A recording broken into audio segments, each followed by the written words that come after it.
Ooh, that looks tasty.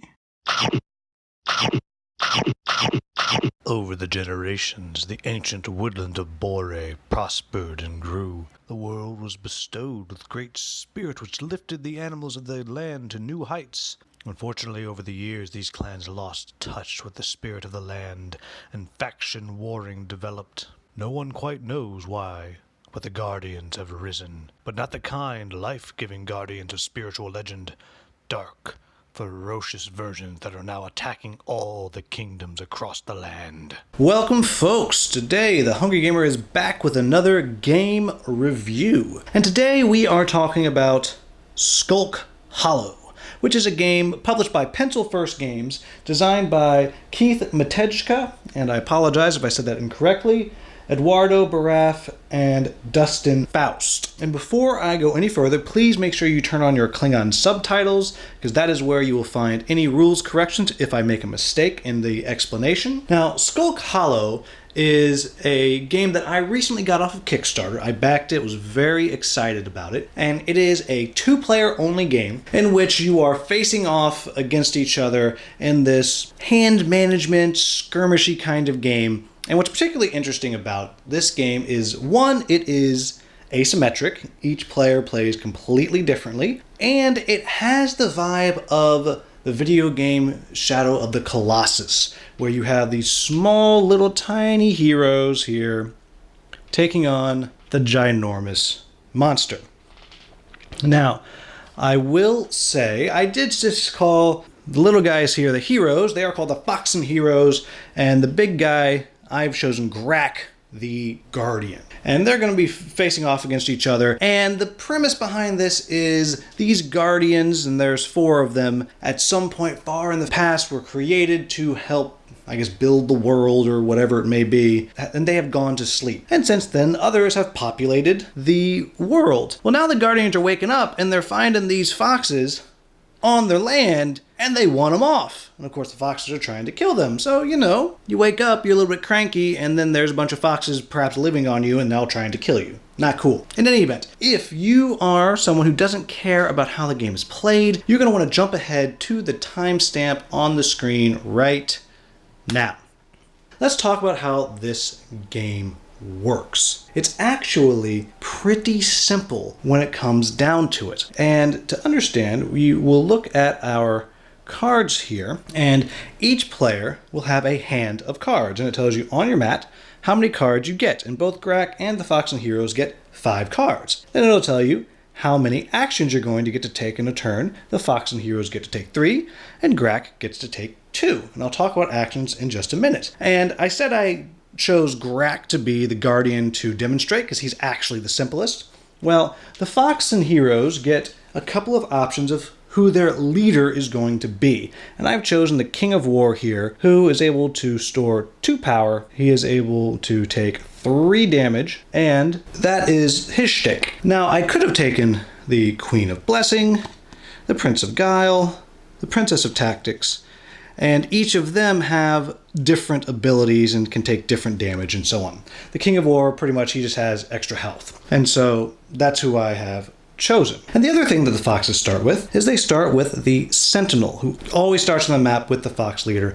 And here he is right here. And he has his own set of special abilities, which I won't go into. All the different fox heroes have their own special abilities. Let's talk about how the game works. So I've already told you we have a hand of 5 cards. And as the foxes, you have movement cards, you have hero cards, you have other action cards, which will have 2 different actions on them, and, well, that's all you have.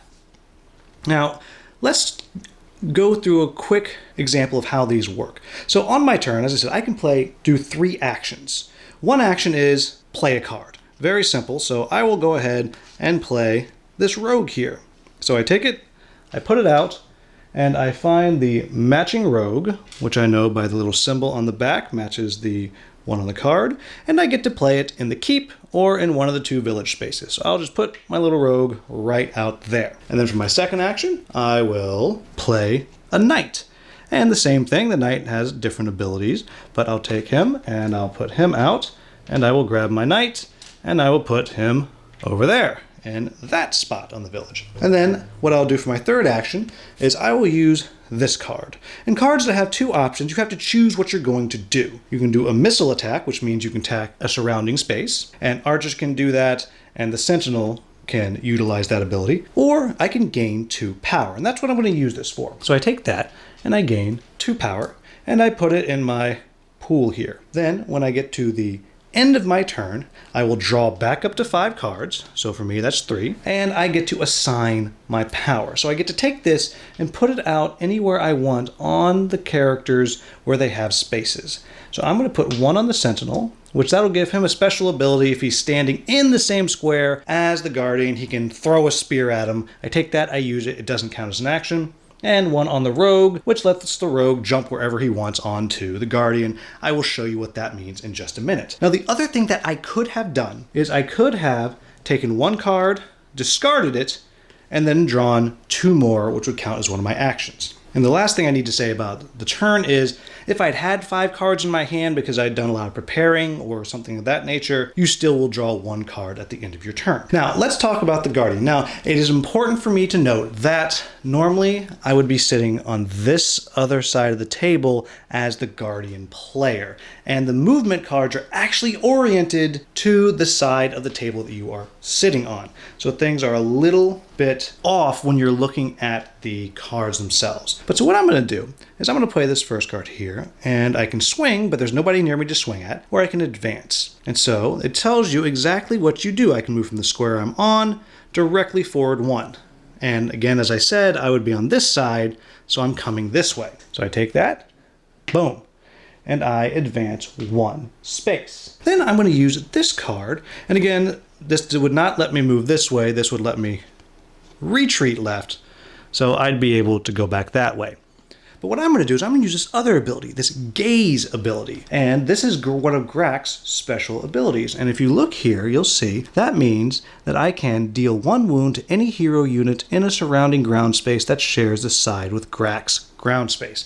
That's a lot of text to say I can hit here, here, here, here, or here. So I'm going to use that and deal 1 wound to this rogue right here. So I would take one of my little hearts here, and I would put it on my rogue, and we see he only can take 1 wound, so he has been defeated. I would discard him, take away his power, and he would come off the map and go back there. The next thing that I would do is I would get 1 step closer to Grak's win condition.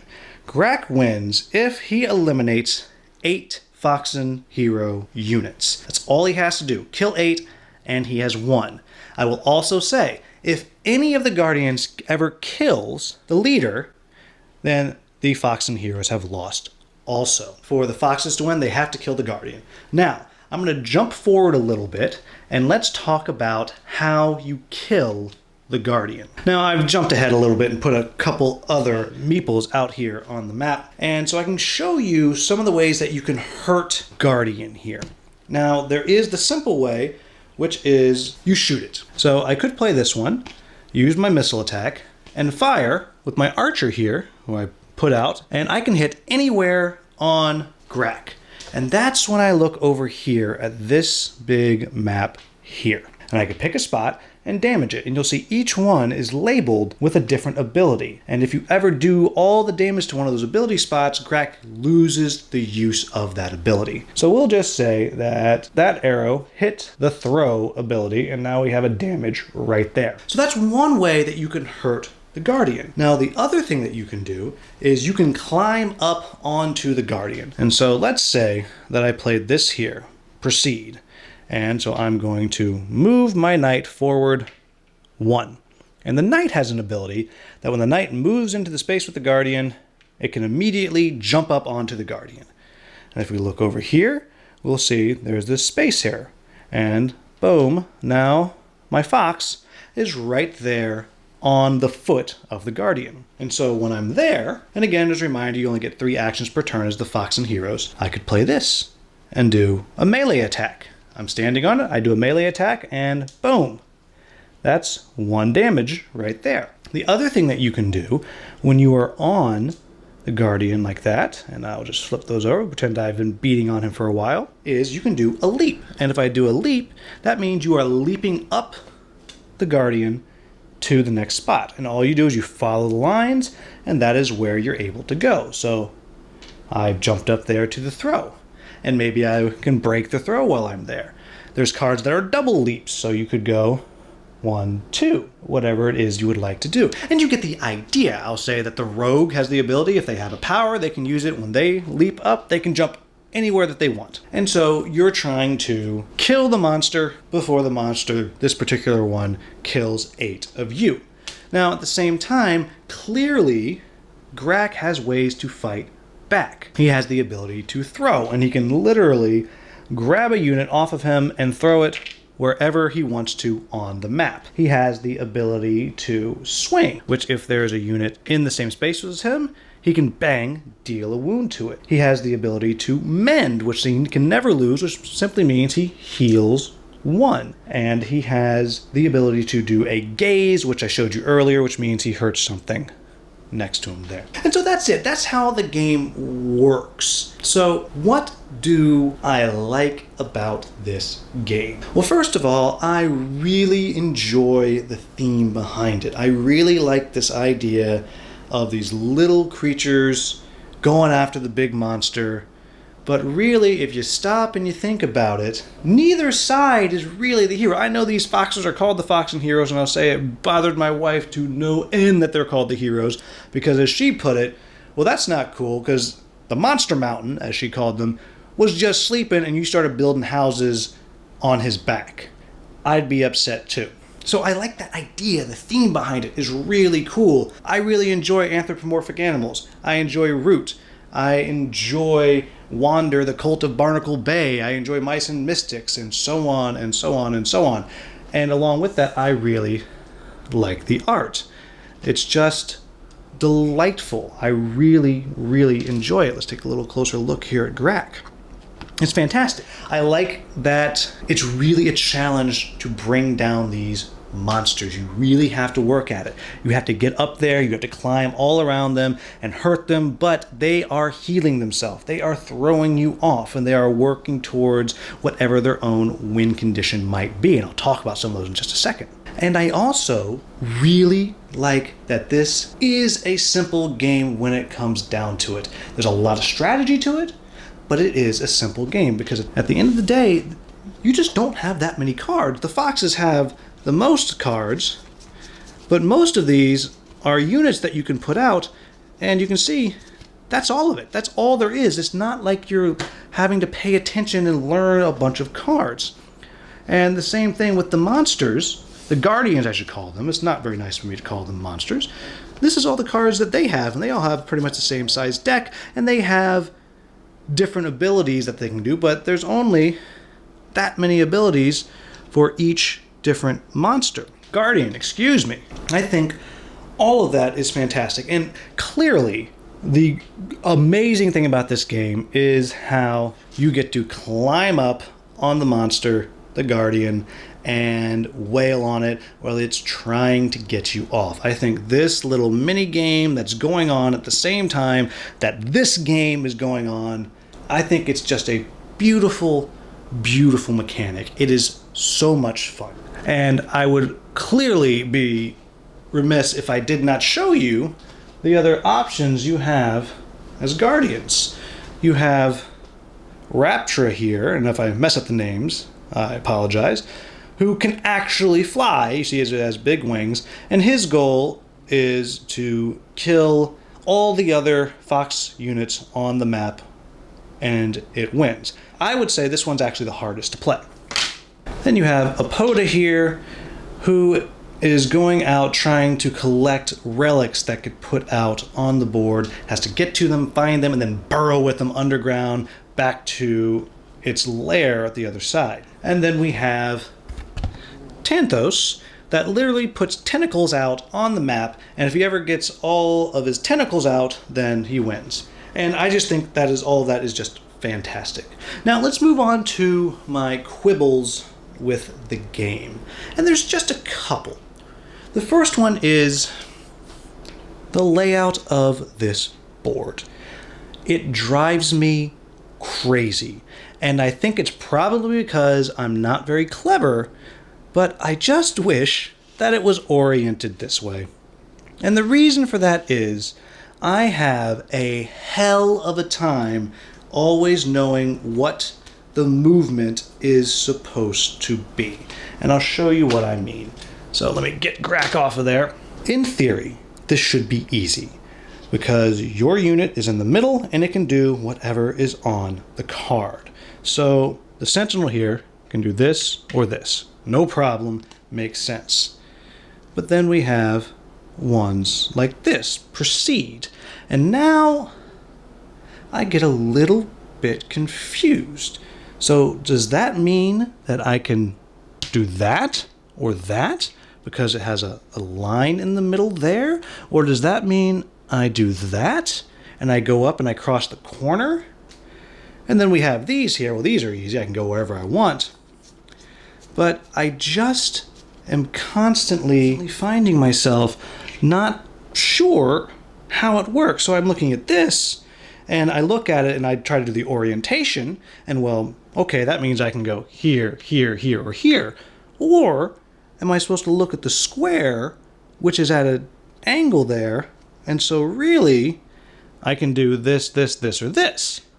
And I just have the hardest time keeping it straight and figuring out what it is I'm supposed to do, because then you look at Grack here, and well, that looks pretty clear. You go from one square to another. And I just find that it's confusing, and that's the only word for it. And it might just be, as I said, because I'm just not the cleverest of fellows, but I have a really hard time. I just wish that either the cards were clearer or there was more explanation about how each one works in the book, or I just feel like if it wasn't so cutesy and at an angle and was just like this, it would have been simpler, and it just says move forward one, right or left one, diagonal. I feel like that would have been much simpler. But I'm not a designer, what do I know? And the next thing that I do find to be a little bit of a bummer, and perhaps this is not accurate, but I have found that I think the game is slanted in the favor of the Foxen. The Foxen have won 75% of the times that I've played it. And yes, perhaps it's because I just think it's harder to win for the Guardians. And maybe other people have had a different experience. And there are handicaps you can build in. It is set up where there's relics that you can give to one player or the other so they get extra actions. And it's certainly simple enough to modify it and handicap it. And it certainly is part of the fun challenge as the Guardian to find a way to beat the Foxen. And again, that's not a huge quibble because I do really enjoy playing this game. The next thing is there are definitely times when you play that things come up and it's not clear in the rules how you are supposed to proceed. And I wish I had written down the example from the last time we played, but it was really late at night. We played several games in a row, and it just wasn't clear. And so we made a decision, moved on, and it was fine. And so I think there could be a little bit more description of how things interact in the rule book. And again, it's just a quibble. It's only a few things that I found, but it is there. And the last thing I'm going to say, and this is perhaps the one that's not fair of me to say, is I wish so very much that this beautiful game had an AI solo variant deck. I think it is such a big miss. And it was mentioned in, I believe, the campaign, and they said, no, that would be a massive expansion. And it very well may be. I don't know. But it just seems to me like if I could sit down and play this solo, I would be playing it all the time because it's quick, it is fun, it is unique feeling, but you gotta have one other person and just one other person. And I just think it's a real bummer, and I really hope someone on BGG comes up with a solo variant that can be done. By the same vein, again, this is a little bit away from the design of the game, but how cool would it be to have some kind of variant where you could have Titan or Guardian on Guardian combat? Again, hopefully someone would come with that too, but mostly I wish there was a solo variant out there. So there you have it, folks. This is a really good game. And I know I listed 4 quibbles or so there, 4 or 5, but I am really happy that I backed this game. I have 0 regrets about it. And I also will be remiss if I didn't point out how awesome the box is. And I should have put it earlier, but check this thing out. Look how beautifully done this is. Each one has their own little box. On the back of the box, it talks about the deck that you're dealing with. The minis fit right in there. And even on the box itself, it has marked who goes there. It's just a beautifully done box and insert. Clearly that's not a quibble. So this is a game for anybody who likes strategic gameplay, if you like asymmetric gameplay, if you like hand management, if you don't want to spend a long time figuring out rules, if you like the game Shadow of the Colossus, then this is your game. I absolutely recommend picking it up if any of this sounded like something you're interested in. So there you have it, folks. If you are familiar with this game and I made any mistakes, please let me know with a timestamp and I'll get into Klingon subtitles. You know what, and if you're somebody that really has an easy cheat sheet for the movement, so I stop being an idiot about it, send me that too, because if I could get movement figured out, I would be recommending to play this game literally every game day I went to if I could pull somebody away from the group. I'm really looking forward to, at some point down the line, any expansions that they do, whether it be new units, new guardians, who knows. I think it's a really cool world that they've created, and I'm very excited about it. As always, if you found this video useful, please like, subscribe, share. You know what to do. Thank you so much for watching. Have a wonderful, wonderful day.